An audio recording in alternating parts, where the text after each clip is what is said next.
Овој подкаст е во функција на разоткривање на дезинформација со која се соочивме неодамна.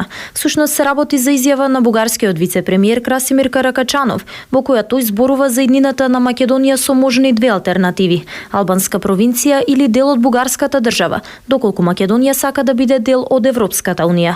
Неколку дигитални македонски медиуми пред неколку дена ја пренесоа транскрибирана ваквата изјава на Каракачанов, заедно со прикачено видео поставено на YouTube од извесен корисник Реинфо, кој видеото го објавил на 4 февруари 2021 година.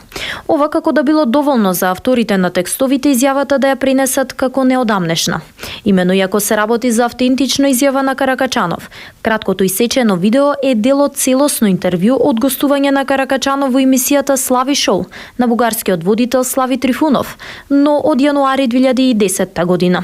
Авторите на текстовите на македонските медиуми пропуштиле да го направат основното истражување и не го провериле изворот. Особено што видеото е со прилично лош квалитета од изгледот на бугарскиот политичар. Може да се забележи дека се работи за постара снимка. Не навлегувајќи во тоа дали политичарот ги сменил ставовите или останале исти и по 10 години. Должност на медиумите и новинарите е да го информираат читателот за времето на објавување на интервјуто, медиумот каде е објавено и да одговори на основните новинарски прашања. Во насоките за етичко известување на онлайн медиумите во членот 1 од кодексот соди дотаму што вика дека онлайн медиумите нема да прикриваат или премолчуваат важни информации чие објавување би можело да влијае врз толкувањето или врз разбирањето на содржината од страна на читателите.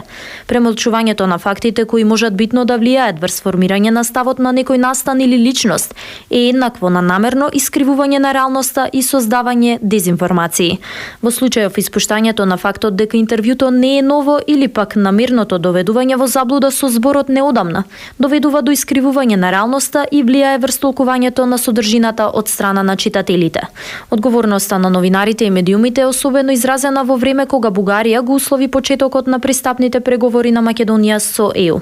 Пристапот кон вакви сензитивни теми треба да биде особено предпазлив. Извртувањето на изјави од личности кои неминовно играат голема улога во процесот на преговори меѓу Македонија и Бугарија и испуштени од контекст со цел да се креира погрешна слика, може да го подгрее говорот на омраза и да создаде непотребни тензии.